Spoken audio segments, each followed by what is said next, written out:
রাজধানীতে 2019 সালের চাঞ্চল্যকর বোধিসত্ত্ব হত্যা মামলায় উচ্চ আদালত থেকে বেকসুর খালাস দুই অভিযুক্ত সুমিত বণিক ও সুমিত চৌধুরীকে উচ্চ আদালত বেকসুর খালাস করে দেয় এই মামলা থেকে।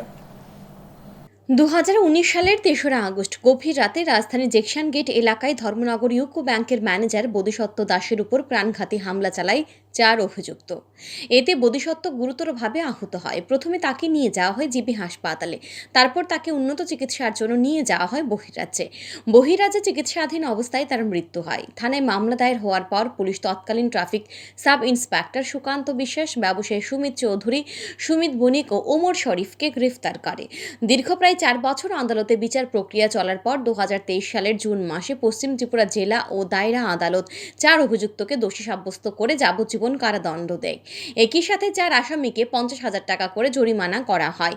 এই মামলায় মোট 56 জন সাক্ষীর বয়ান রেকর্ড করা হয়েছিল। পরবর্তী সময়ে অভিযুক্তরা উচ্চ আদালতে নিম্ন আদালতের রায়ের বিরুদ্ধে আপিল করে। মঙ্গলবার উচ্চ আদালত আপিল মামলায় রায় দিতে গিয়ে অভিযুক্ত সুমিত বণিক ও সুমিত চৌধুরীকে এই মামলা থেকে বেকসুর খালাস করে দেয়। উচ্চ আদালতের এই রায়ের বিষয়ে জানান অভিযুক্তদের পক্ষের আইনজীবী সুব্রত সরকার।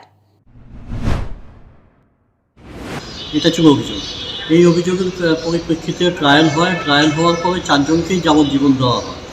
এর আগে সোহেল মিয়া এপিল হাইকোর্টের মধ্যে বরখাস্ত হয়ে যায়। ট্রায়াল কোর্ট যে যাবজ্জীবন দিয়েছিল হাইকোর্ট সেটা বহাল রাখে।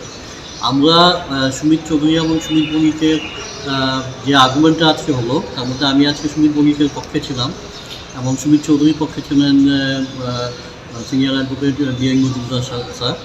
তো আমরা আমাদের আর্গুমেন্ট শোনার পর হাইকোর্ট এদেরকে আজকে বেকসুর খালাস দেন। উচ্চ আদালতের এই রায়ে প্রয়াত বোধিসত্ত্ব দাসের পরিবারের লোকজন কিছুটা হলেও অখুশি, তা আর বলার অপেক্ষা রাখে না। Bureau report, news today.